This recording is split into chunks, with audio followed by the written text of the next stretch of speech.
All right, welcome back, Michigan fans, to another edition of the Michigan Superfan Review. I am Reza Breakstone, Superfan 2, here with our main man, as always, Jeff, Superfan 1, Holtzhausen. Jeff, I hear there's a little bit of good news in Ann Arbor Town, my friend. I Uh, think a little birdie told me that there's been a little cleaning of the house, if you will. yeah, big time. It's happy days are here again, and everybody's kind of been celebrating since last Friday, and I give them a lot of credit. They kept it pretty darn quiet all the way up until really a few hours before that press conference. I mean, we had heard rumblings, but no more than what we had been hearing. And I hand it to President Schlissel. I mean, the guy's been in the office just over 100 days. I was very concerned that we had more of a politician than a leader. But finally acting like leaders in best, he took care of business, and they can. I'm not quite sure. This is one of the sticking points for me. I'm not quite sure why. So they're paying the guy out. They're paying Brandon out, and he's taking $3 million as he walks out the door, and yet he's resigning. Well, I would have said, Dave, we can either drag your name through the mud and say you're fired, and we'll give you your $3 million, or you can donate that to the Children's Hospital. You can donate to the athletic department. You can do whatever you want to with that, and we'll send you out of here. But we went out with that Midwestern Michigan class and said he resigned, and he accepted his resignation and all the great things he did for us. But again, I mean, that tells me once again a little bit more about Brandon. And I know $3 million is a lot of money, but the guy's worth $250 million. And Is he worth that much not money? going to do, and for the harm he's caused, you would think just to be able to show your face in Ann Arbor again, it would be worth to say, you know what, take, Children's Hospital, Mott's, I'm giving this to you, Athletic Department, I'm giving this to you, we're going to endow a scholarship, you can endow it in my name, you can endow it, put it to one of both scholarships, could have done anything, but no, he's taking that $3 million and walking out the door. So by God, I would have taken a pound of flesh, with me if I was Schlissel, but he's a better man than I am. Well, lots to unpack there, Halsey. First of all, I agree. I didn't think Mark Schlissel had the testicular fortitude to make this happen. I thought he was just going to be one of these East Coast Ivy nerds who just had, no clue as to what was going on and thought maybe football was just this, like, crazy thing that these Michigan fans are into and not understanding the sort of, like, weight and gravity of the program as it relates to the identity of the school. And I think a lot of people think that Michigan is like an academic institution, or it fancies itself an academic institution first, and there is truth to that. There is some truth to that, definitely. But, like, let's be real. I mean, everyone knows Michigan because of the football program. And as much as an academician like Schlissel would like to think otherwise, you have to pay great attention to the football program and the athletic department. It is one of the it is the best branding agent that the university has, and I really didn't think he had him in holes. And when that news came down Friday, I was shocked that that reality was finally taking place, even though I thought it was what needed to happen for a long time, and I was pleasantly surprised. And it felt like it's the happiest the Superfan crew has been on email in a long time. Without a doubt, man. I got a little teary-eyed or blurry-eyed when I heard it was coming, and frankly, when the press conference comes, I was in a meeting. Unfortunately, I couldn't listen to the press conference live, but I told my wife, and she actually understood. I think this was the happiest I've been since the boys were born. To know that we're taking that first step forward again means a hell of a lot. And obviously, this is just step one, and a hell of a lot more is going to depend on what happens in step two. But this is a big deal, and it's good to have him gone and the specter of Dave Brandon gone, and all that negativity and all that poisonous atmosphere that went along with them is gone now too. If you were to have to, you basically somewhat compared Michigan football to having a third child, if you will, Halsey. If Michigan football is the third child, how would you describe that third child? Is he like the middle child? Is he the slacker child? Is he the redheaded stepchild? Like, what is Michigan football if he's a third child in your world? Oh, and when he's good, he's one of the favorites. But when he's bad, he's less than the redheaded stepchild. When he's bad, he's the he's the whoops whenever you hit 50 and think, holy shit, what the hell just happened? He's the one that you keep in that closet behind you when he's bad. That's exactly right. He's Bat Boy. Oh, what is it with Michigan and our sort of like need to do things in a quote unquote classy way? Why couldn't we just fire his ass? Like, we knew it was going to come down to a resignation, like a forced resignation. Why can't we just call it a firing? I think it's a Midwest thing, man. I think it's a Midwest thing, and then they can say, well, they've never fired anybody. Everybody, it was just they've resigned. But it's to me, it's nonsense. To me, it's absolute nonsense, considering the track record the guy had, the way everybody felt about him. Frankly, resigning's left for is the sort of option left for people that may not have, kind of like your Brady Hoax. They might be great guys, but maybe they just didn't get the job done. Whereas you got Brandon, who was just a prick and took the whole athletic department down with them, and he went down swinging and pulling down everybody he possibly could. I would personally fire his ass, because firing shows accountability, but I guess ultimately everybody knows he was fired, and the resignation or not doesn't really matter. Everybody knows he was fired, otherwise he'd still be around. I mean, he's accused of being the corporate AD, the one who really corporatized the athletic department. In the corporate world, Hosey, if you don't get the job done, you get fired. You get your ass fired. I agree, and he should have been, but again, that's people with a lot more class than I've got. Frankly, maybe as part of the settlement, maybe U of M had stuff in his closet they didn't want people to know about, and maybe Brandon had stuff in his closet that he didn't want anybody to know about. So it was a mutual, here's your $3 million, nobody says a goddamn word, get the hell out of Dodge. Well, Friday came down. It was probably the best news that we've had all season. I mean, it was definitely the best news. There's really no two ways about it. And then we have this game on Saturday, Holes, and this game, it was almost like an old-school Michigan game where we beat up on an opponent like Indiana, who has no business having a football team, but we beat them up, and it was sort of like this anticlimactic victory because we had this great day the day before. Tell me about what it was like to be in the stadium to watch the game. I mean, what was the experience as a fan, as a super fan, watching this Indiana victory after Brandon's resignation? Yeah, I think, first of all, I think you had asked, you were talking about Indiana, and you are exactly right. I mean, they've beaten us once since 1967, and I think of that, that team, and they were supposed to be improving, and this offense is supposed to be great, and I know they've got injuries, but my God, were they awful, because this is not a good Michigan team. I think we all know that. But anyway, it was very surreal. It was very, we had a great time at the tailgate. Everybody was celebrating, mostly Brandon being gone. There were lots of toasts. There was lots of FUs directed towards the athletic director. But by the time the game came, man, we were walking the street at, 10 o'clock, 11 o'clock, 12 o'clock. I'm going to tell you, it felt like 7 o'clock on a Sunday morning. There was nobody around, and this was homecoming. I mean, it was dead. It was dead until, I'm going to say, 1:30. It picked up a little bit, but even inside the stadium, the atmosphere was just dead quiet. I mean, you could almost hear the birds chirping on the outside of the stadium. There was no life. There was no energy. I almost fell asleep during the game and during halftime. That's a food coma. There's no energy. It really felt weird. But for a homecoming, it was really weird. Hosey, did you almost fall asleep because of the game or because you had some post-Krispy Kreme food coma?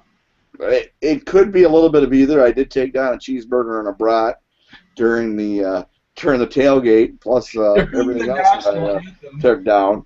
But I'm guessing, that's never stopped me before, and it certainly never slowed me down before. I think I peaked too early. I was so happy with the Brandon firing, I was dancing around the tailgate. Then by the time the game came, I was ready for nap time. You needed to carry some Red Bull into the stadium with you. Yes. Shot of heroin, whatever it takes. Is heroin an upper? I guess it is. No, I think it puts you to sleep. According to Breaking Bad, heroin puts you to sleep. Really? I thought it was a stimulant. I think cocaine was a stimulant. Better. I've never taken it. Not yet. Michigan football hasn't driven that to me yet. Oh, Jim Hackett taking over caretaker AD.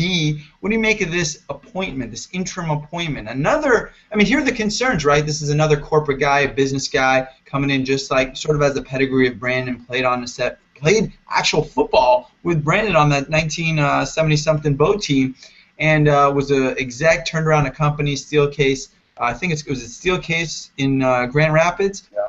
and a furniture company, and here he is as the interim AD. What do you make of this appointment, Halsey, and what were your thoughts when Schlissel introduced him on Friday? I'm fine with it, assuming it's temporary. I mean, you're right. I mean, at first blush, it looks like they brought in a clone of David Brandon, but it sounds like this guy's been given full power to, to perform a meticulous search for the next AD, and has all the power he needs to hire and fire any football coach he needs. Now it'd be very strange and then bring in an athletic director to work with him.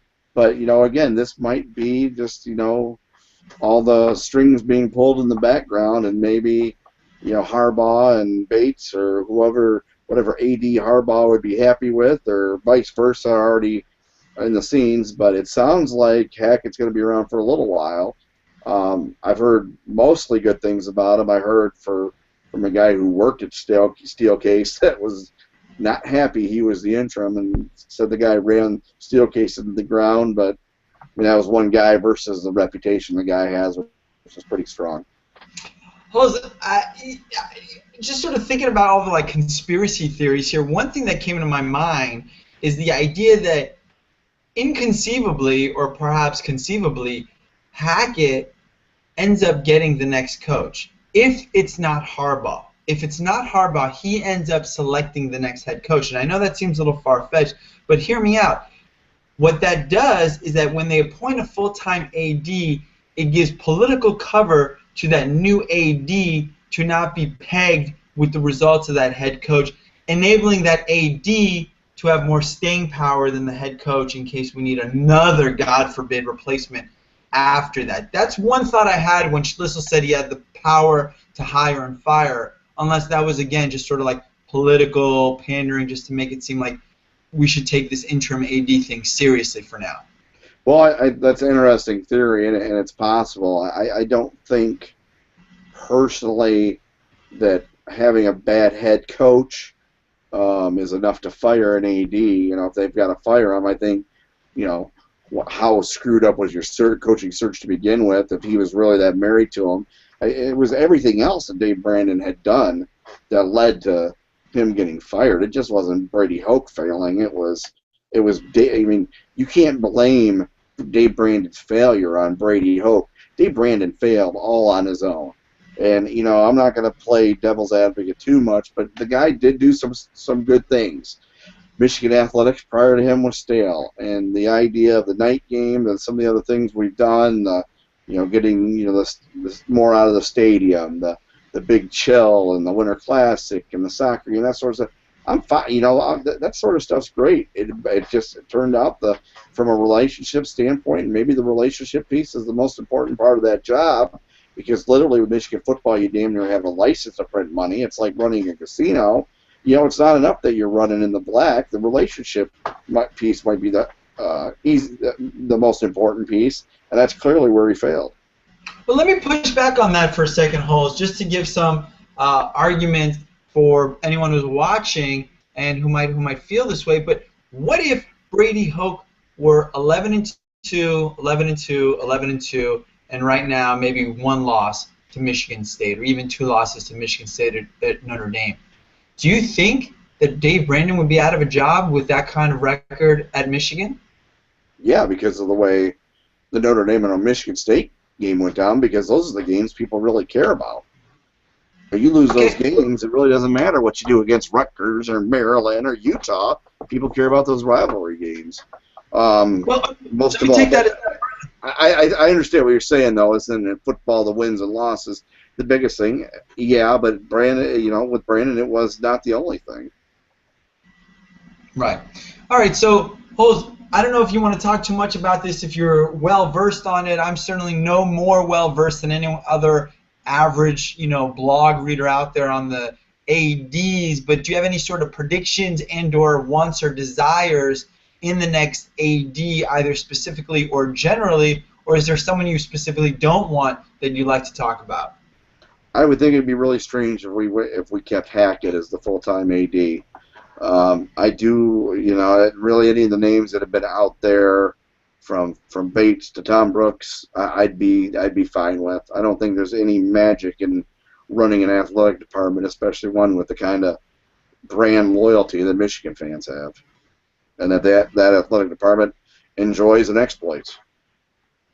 I'll tell you what, Halsey, if I were going to be AD, I would sort of heed some of Mitch Albom's advice. I think it's really important that Michigan find a new scion of Michigan football. I mean, it's great that we have a scion like Bo Schembechler of the recent eras, if you will, instead of, recent as compared to like Fielding Yost and going back many years. But what I'm saying is that this attachment to Bo that Mitch Albom recently talked about, I think in an article that you sent out, it's great, but we need to move on from that, and we need to have a new sort of thing that we can be known for. I mean, Michigan needs to be known for the next thing in football, not what happened 20, 30, 40 years ago. And as AD, I think maybe as a matter of a priority or sort of the culture of the athletic department, I think I would make that a priority, sort of setting these new standards, new models, new paradigms in Michigan football, and creating new legacies. Well, Mitch Albom is a little turd troll of a man, and that's easy for him to say. Just go out and find yourself the next legend, and obviously that's the first thing that everybody wants. But what Fielding H. Yost is still revered. Fritz Chrysler is still revered. Bo Schembechler is certainly revered. And in Bo's case, in the recent memory, it wasn't Bo as a coach.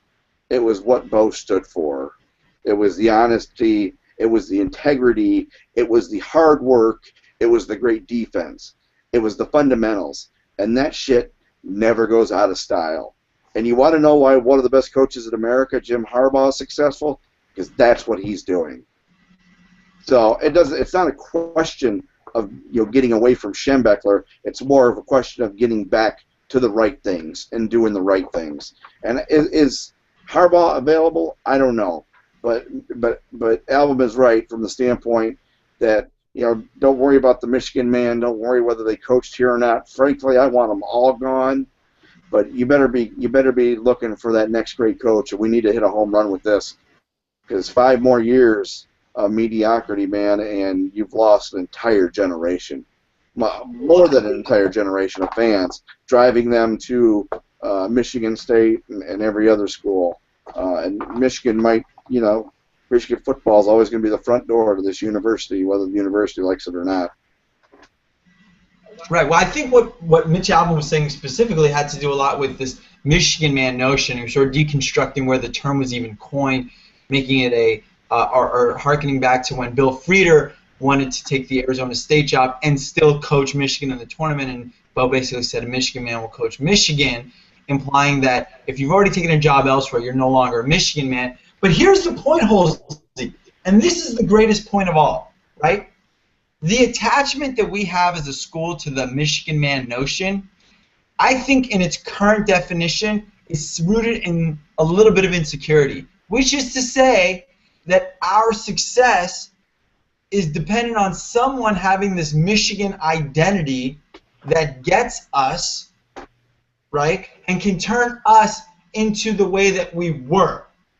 The security in the Michigan man identity should be in the culture and values of the institution, whereby anyone who comes into the system should be able to be made into a Michigan man through their success, hard work, and their adherence to good fundamental football principles and all that jazz that you spoke of. The idea being that none of us are Michigan men until we actually go to Michigan. That's the irony. You can't be a Michigan man. Go there. I completely agree with you. I hate the term. I hate the thought that we have to have somebody with Michigan roots.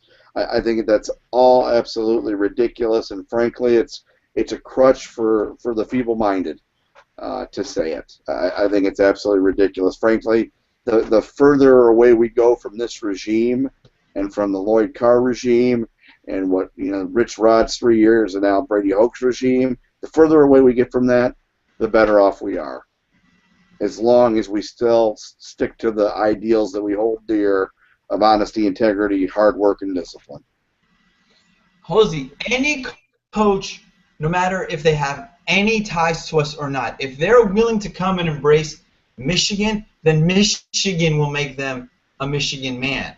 We don't need pre-existing Michigan men to make us great again. You're right, and everybody loves to use the term, but in a lot of ways that term sucks. Because there's a lot of people who went to Michigan that consider them Michigan men, and I wouldn't consider them the frickin', the mud on the bottom of my shoes.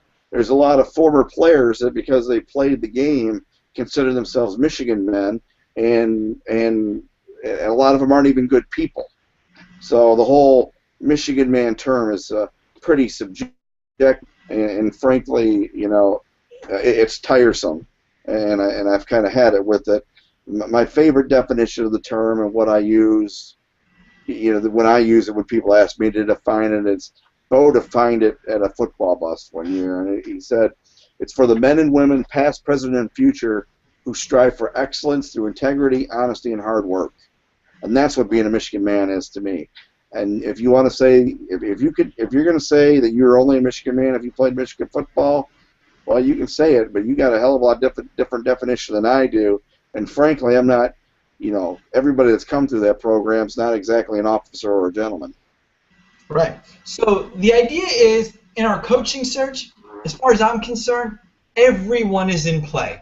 Every single coach available and in the country who might want to come to Michigan and embrace what you said, the pursuit of excellence through integrity, honesty, and hard work, that's a Michigan man. So everyone is in play so long as they want to do that.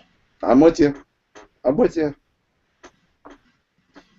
Anyway, so Hose, going into this next week, we have Northwestern. Now, some people have talked about the Northwestern AD coming in as the new AD for Michigan, and some people have even talked about Pat Fitzgerald, the head coach at Northwestern, taking over. Any thoughts on this matchup this weekend against Northwestern, their AD, or Pat Fitzgerald, their head coach? When they talk about Pat Fitzgerald, who I liked as a player and liked, a little bit as a coach, I think about him almost like the same way I get thought of Kirk Ferentz, and that's, when they were talking about him for the Michigan job, it's like, yeah, there's things I like about him, but, what's he accomplished? And Northwestern seems to be getting worse. And if we're interested in the Northwestern AD because we're interested in Fitzgerald, well, that really worries me. Will he have resources in Michigan that he will never have at Northwestern? Yes. But I'll tell you, Northwestern sure hasn't impressed me the last few years. They always seem to have a lot of promise and always fall flat. They certainly got jail sex last week in Iowa City. And, frankly, I don't think Fitzgerald moves the pants for me, but I hope we do a thorough search, and frankly, there's one home run possible, and I would prefer if that's the direction we went. Well, I'm not sure I would think of any college football coach, quote-unquote, moving the pants for you. If I see Jim Harbaugh at a press conference or in a Michigan hat and a Michigan sweater, I'm going to have a raging boner for about a week, and I'm not going to be the only one. Please don't do that in public, because as your attorney, I would warn you that in Michigan you might have to register as a sex offender in that case. So I just need someplace to hang my flag. All right, let's talk to me a little bit about your feelings about the rest of this football season. What are you looking forward to? What is there to even look forward to? Can you give our fans a sort of a hopeful thing to think about as we go forward? Obviously there's the Ohio State game, but at this point I'm not even looking forward to it because I'm worried we're going to get shellacked. I'm really looking forward to the next bye week. I think it's great to have an extra bye week to enjoy, to sit around the TV and watch some good football. It's riding the string out, man. right now Brady Hoke, and frankly, would I love to see us make a bowl game for the extra practices? Yeah, I would. But if we don't get there, I don't think anybody's going to be surprised. We got to beat Northwestern in their own crib, and I imagine that's probably a pretty even matchup right now. Um, so yeah, I think we just ride out the string and hope for the best. One thing's for sure, Michigan fans aren't going to be doing anything in Indianapolis other than selling concessions. Well, I mean, this whole podcast really was about, in my mind, the resignation of David Brandon. That's the thing that I wanted to spend most of the time talking about. That's like the big news story.